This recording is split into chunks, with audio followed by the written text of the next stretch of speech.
Krishna Krishna Hare Hare, Hare Rama Hare Rama,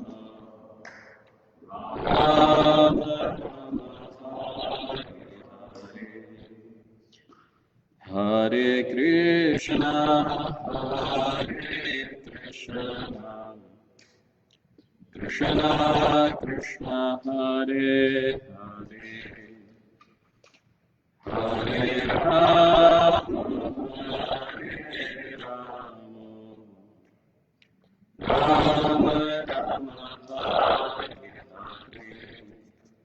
Hare, Hare Krishna Hare Krishna, Krishna Krishna Hare Hare, Hare Rama Hare Rama,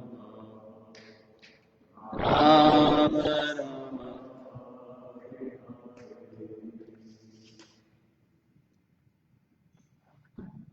Om Namo Bhagavate Vasudevaya.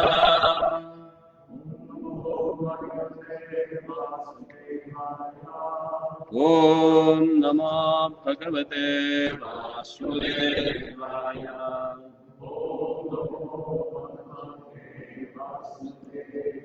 Om Namo Bhagavate Vasudevaya.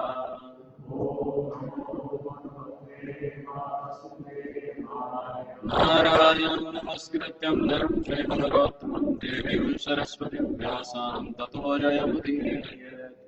Nashtaprayeshu abhadreshu nityam bhagavata seveya bhagavati uttama shloke bhakti bhavati naimishtake. Krishnaya vasudevaya devaki nandaya cha nandagopalakumaraya govindaya namo namaha. Namo Narinanitraya Veduvadya Vinodine Radha Sudhapana Shahine Vanmahine Mahabhava Swarupaswan Krishna Priya Varihase Prema Bhakti Pradayate Shriadhikatman Namostute. Hare Krishna. So today we will start reading from Srimad Bhagavatam, Canto 4, chapter number 21, where instructions by Maharj Pruthu that has given. Pruthu Maharaj was the first king who has established the codes for all the kings, how to rule their kingdom. He is Lord's Shasana Shaktavesh avatar. He was empowered to establish the code and conducts that how one can administer his kingdom. In presence of his whole kingdom or his subject, he is giving his instructions to them. And he says, Rajo Vacha Sabhya Shrinata Bhadram Va Sadhu Yagir Agataha Satsujityasu Dharmo Vedyayam Swamanishitam. King Pruthu said, O gentle members of the assembly, may all good fortune be upon you. May all of you, great souls, who have come to attend this meeting, kindly hear my prayers attentively. A person who is actually inquisitive must present his decision before an assembly of a noble souls. In the part where Prabhupada says, in this verse, the word sadhavaha, all great soul, is very significant.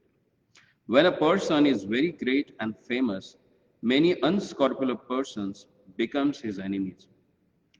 For envy is the nature of materialists. In any meeting, there are different classes of men, and it is to be supposed, therefore, that because Pruthu Maharaj was a very great, he must have had several enemies present in the assembly. Although they could not express themselves, Maharaj Pruthu, however, was concerned with a person who were gentle. And therefore he first addressed all the honest persons, not caring for the envious. He did not, however, present himself as a royal authority empowered to command everyone, for he wanted to present his statement in humble submission before the assembly of great sages and saintly persons. A great king of the entire world, he could have given them orders, but he was so humble, meek, and honest that he presented his statement for approval in order to clarify his mature decision. Everyone within this material world is conditioned by the modes of material nature and therefore has a four defects. But although Pruthu Maharaj was all about this, still, like an ordinary conditioned soul, he presented his statements to the great souls, sages, and saintly person present there. In Bhagavad Gita, 4th chapter, Lord says that, no, that's in 3rd chapter, Yad yad achrayati shrashtas tattad evaitaro janah sayat pramanam kurute lokastadam vartate. Whatever the great personalities they do, the rest of the community, they follow it. So here Maharaj Pruthu, even though he was the incarnation of their Lordship, but very submissively he's putting forward his points to everyone. And he's establishing that never care about the envious people in the assembly.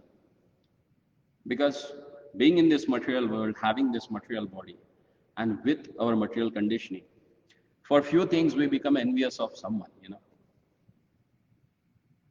Without any cause also, sometimes we become envious of someone. Even someone dressed nicely, rather than appreciating that, we try to find some faults in that dressing also.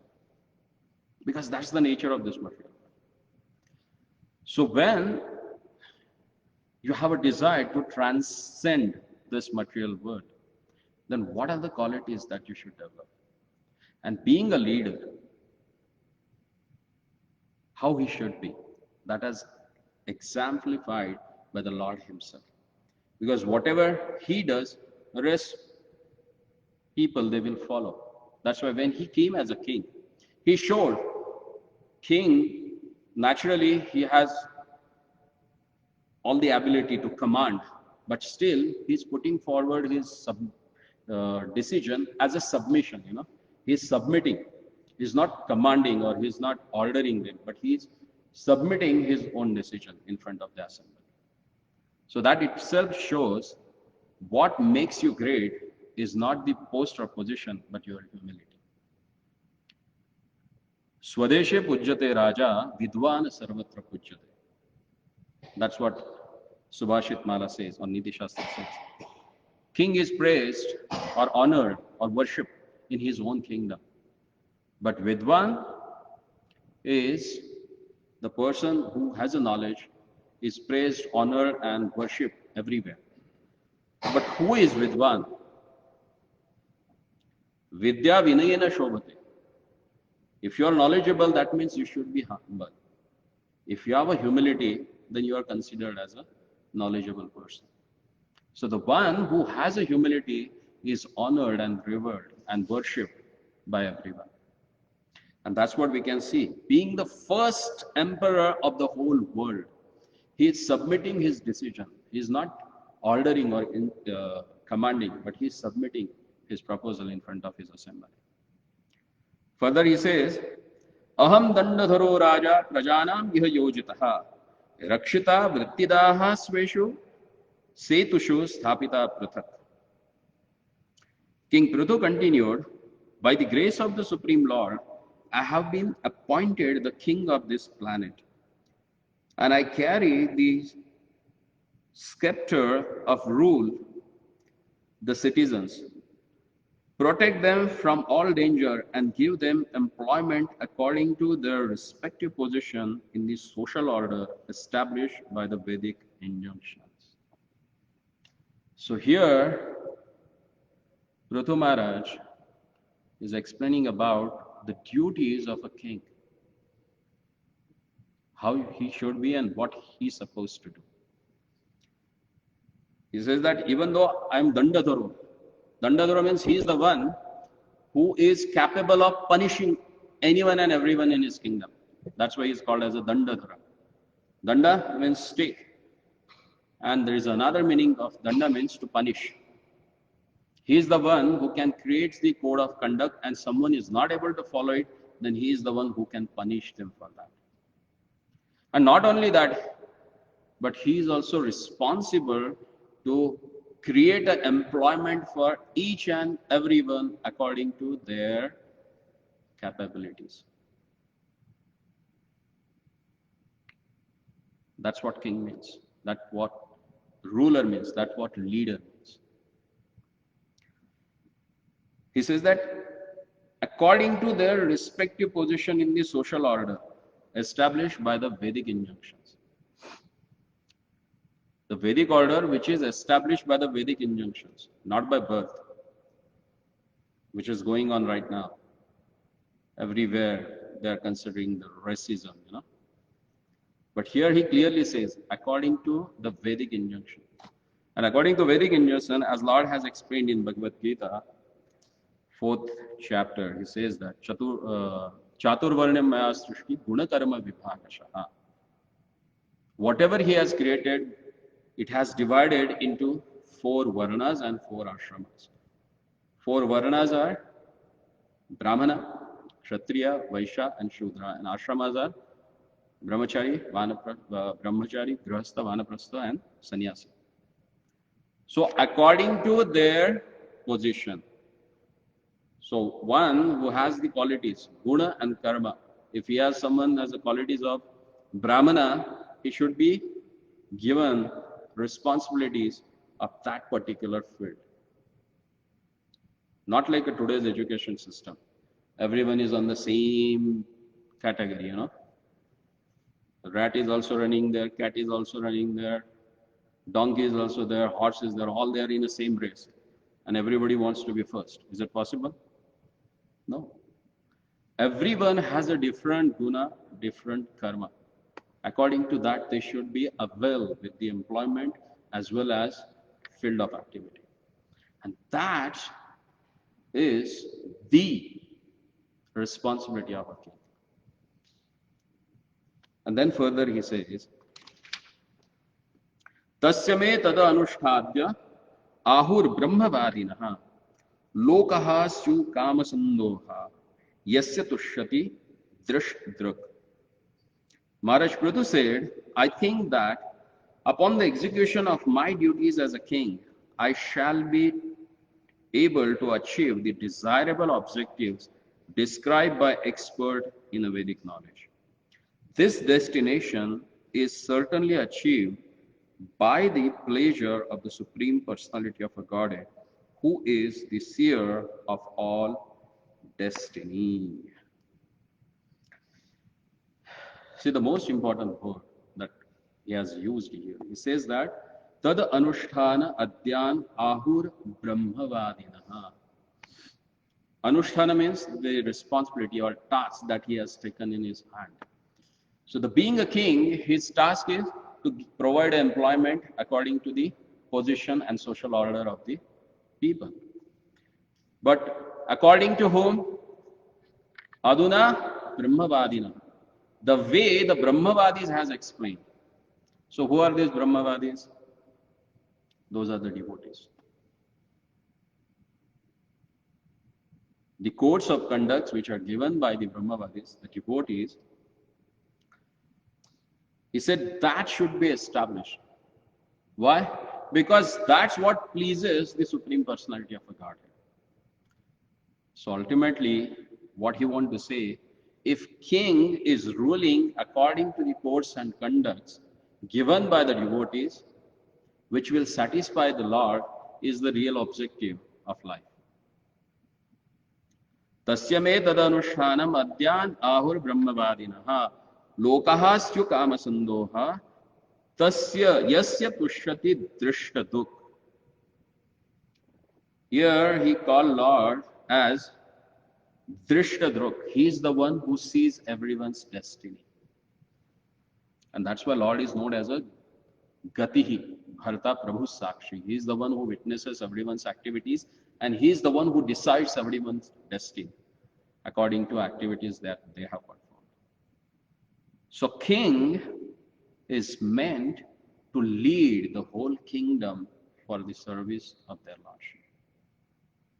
And for that reason, this whole Varnashram Institute has given by the Lord. And if you follow that, you will be happy. If you don't, then you are uncivilized aborigines who will be wandering in the wilderness to get happiness in this world, which is not possible. Then further, Maharaj Pruthu says, Yat uddharet karam raja pradharmeshu shikshayan rajanam shakalam bhunte bhagam cha swam jahati saha.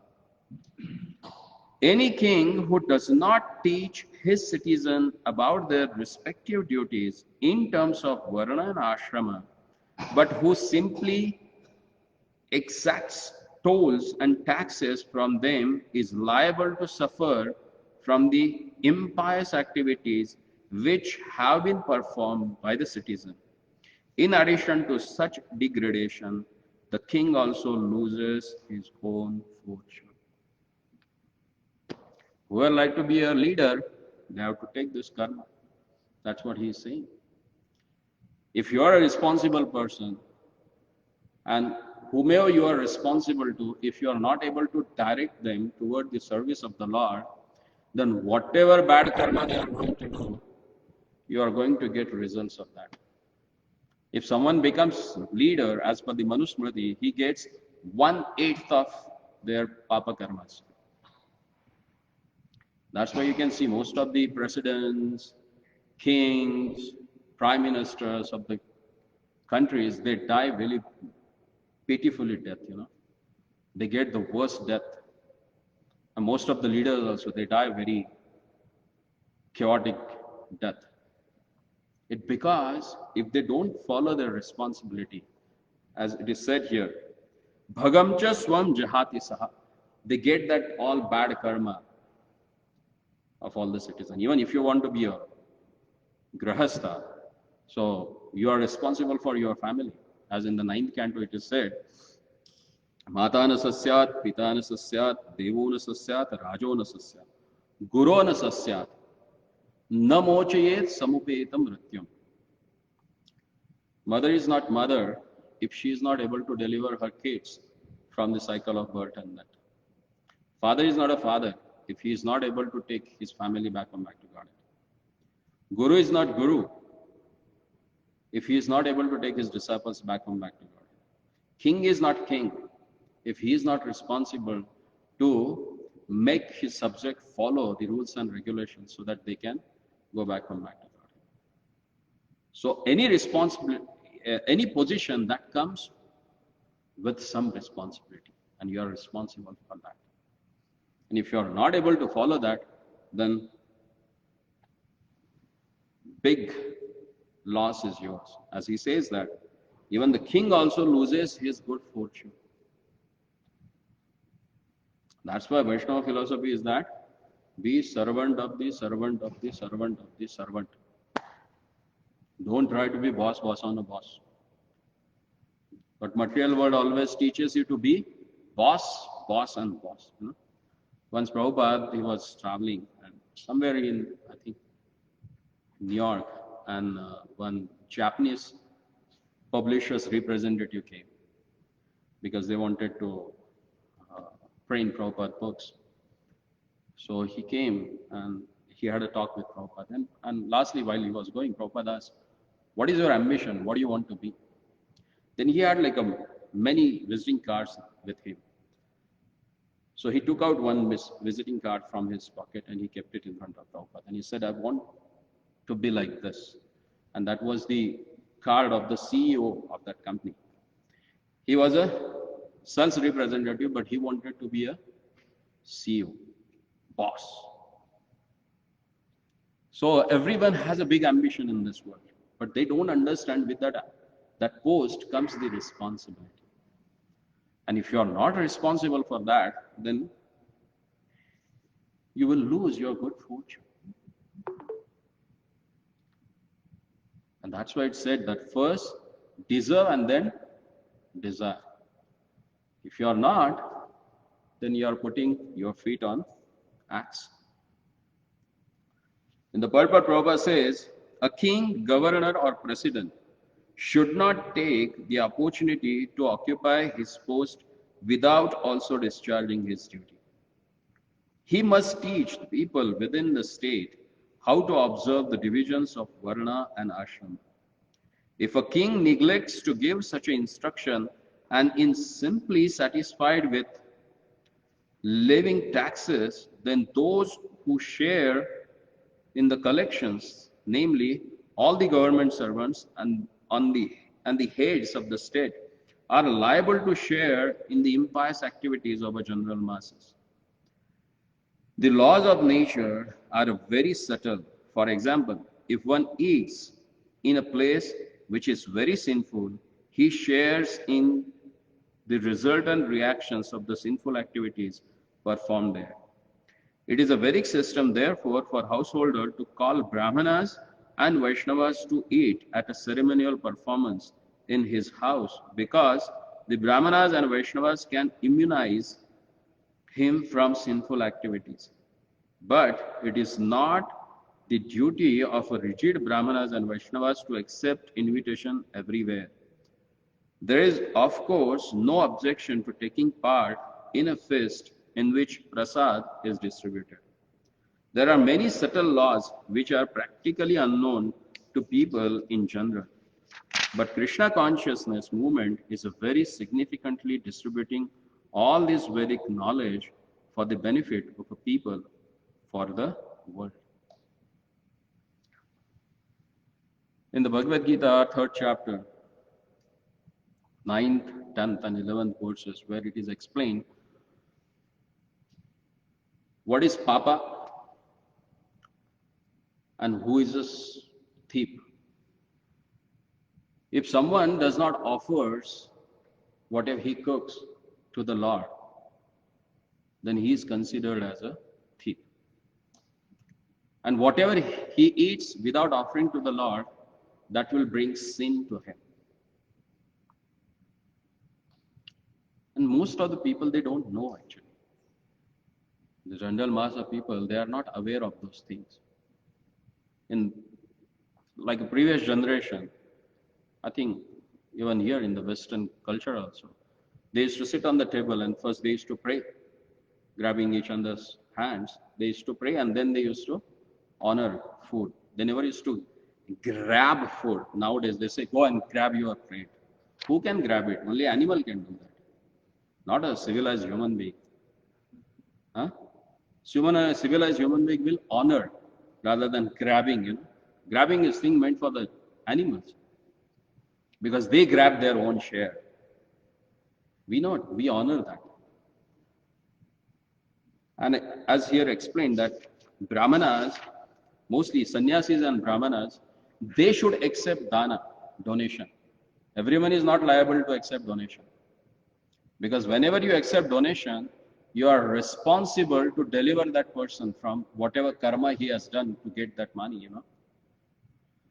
As explained in the 11th canto of Srimad Bhagavatam, even though very honestly you earn money, that comes along with the 15 anarthas, unwanted things. And nowadays, everybody knows they try to make money in many ways rather than honestly. So that brings lots of anarthas. And as scripture says that, danena shuddhayate dhanam. If you donate, if you do charity, then your wealth get purified. That's why people, they commit themselves. If I earn this much will go to the welfare activities, or this will go to the as a share of their lordship. Most of the communities, they do follow. But there are some people who are selfish, they never follow that. Whatever they get, They want to grab it and wanted to exploit it for their own happiness. But rather than getting happiness, they get subjected to a big heinous karma, which will drag down them into the hell. And if king, knowing this, if he levies taxes and takes tolls from those citizens, without explaining them the importance of human life, without putting them on the right path, then he is liable to get all that karma. And not only he, but all those government officials who are engaged in collecting that tax. As per their responsibility, that much percentage of sin they have to suffer for. And that's why you can see most of the government servants' kids, they are totally out of control. Because they get the money unrighteously, and that unrighteously money brings the unrighteousness in their food.